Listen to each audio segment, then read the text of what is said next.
What do all of these games have in common?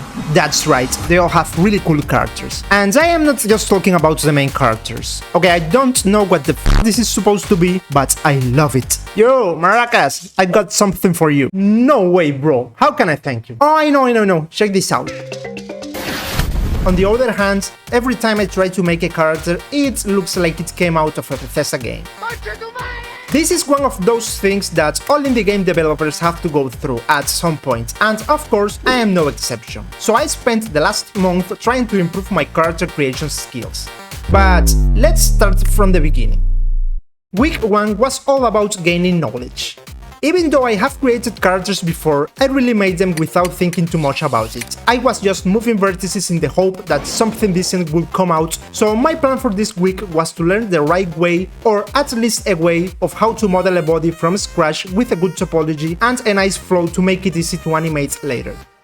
As always, I started my journey by watching a lot of tutorials, and contrary to what I thought, there is no such thing as a magic formula that can be followed to model characters. Everyone has their own way of doing it, so I was stealing, taking inspiration from here and there to create my own method. The first attempts at modeling were pretty bad, to be honest, so it was obvious that I had to look for new ways to study topology, and after a lot of searching, I stumbled upon two websites that I found very useful.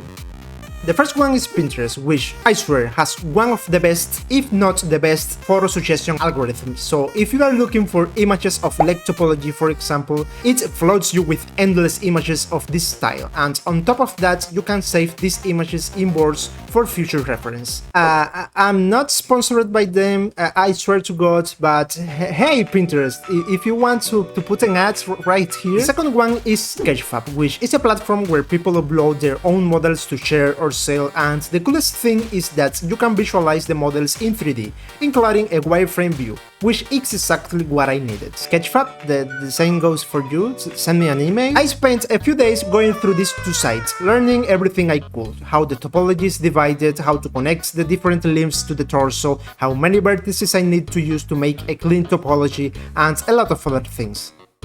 After all this study and many failed attempts in Blender, I came up with my own formula, which is not perfect, but it's pretty easy to follow, and I can go from a simple cube to a full body pretty fast. Okay, well, not pretty fast, but you know what I mean. The idea is to create all the body parts separately and interconnect them with each other so that everything fits together perfectly, for which we have to create each body part with a specific amount of vertices.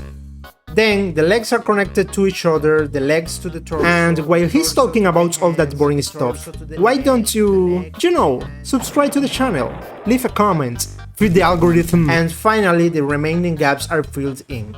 The model is fairly low poly, but as everything is connected with quads, it is very easy to add new loops if the character needs more geometry. The only part I'm not very happy with is the butt area, but I didn't have time for more that week. Week 2 was a bit easier.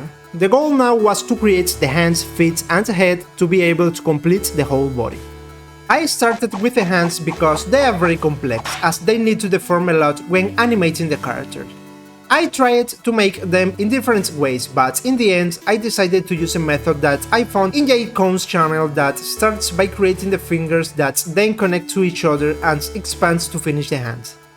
After that, I made the feet, which are quite similar to the hands. Fingers connect and expand. And finally, I made the head, but as my characters are not going to have faces, I only had to make the main shapes, which was easy to do. Despite that, I tried to model an anime face to see what it takes, and my god, modeling anime faces in 3D is super unintuitive. During the whole process, you keep looking at the model and thinking, this looks awful. But once you finish it and apply some simple flat colors, it looks pretty good. I'm not going to explain much in this case because everything I did was copied step by step from a common Blender's time-lapse, so if you are interested in seeing how it's done, better check out her channel. By week 3, I had all the body parts, but when I joined them together, it looked not great. My first idea was to use a reference image and brute force my character until it looks like it, but even though it improved a bit, it still looked weird. Something wasn't right. There was no other option. The moment I was dreading the most had arrived. I had to study anatomy. Going dark. The human body is complex, and that's an understatement. You have to learn like a gazillion muscles, bones, and other stuff to be able to properly model the body. Or at least, that's what I thought. It turns out that you don't need to learn all the names and functions of every part of the body. Just knowing a few of them is enough. At this stage, I found two other very useful resources. The first one is the ArtStation account of the book Anatomy for Sculptors, which has a lot of information available for free, and the second one is the YouTube channel of 𝗦𝗢𝗔𝗟𝗦, where there are a lot of videos of him sculpting different parts of the body from the ground up and giving a lot of tips. I focused mainly on learning the proportions of the different parts of the body, 7 heads method, and to understand the most important shapes and silhouettes. After many attempts, this is the best I could do. It's not amazing, but it's pretty good. Let's ship it! To complete the week, I took some time to learn how to create hair, because, you know, it's hard to look good without hair. Unless you're handy, of course. The technical part of creating the hair is easy. It's just a bunch of curves with different shapes, but making the hairstyle itself look good using these strands, it's quite a challenge. For practice, I did Dante's hair, Link's hair, and Pirate Software's hair, but I ran out of time for that week, so I could not practice much more. Now that I had a pretty decent character, it was the time for the clothes. And I'm not only talking about learning how to model clothes, but also learning how people dressed back in the old days. And goddamn, I was not prepared to go down that rabbit hole.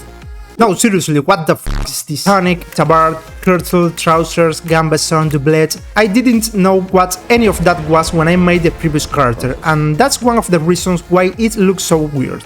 I started working on the new clothes, taking into account my new knowledge, but trying to keep the essence of the previous character.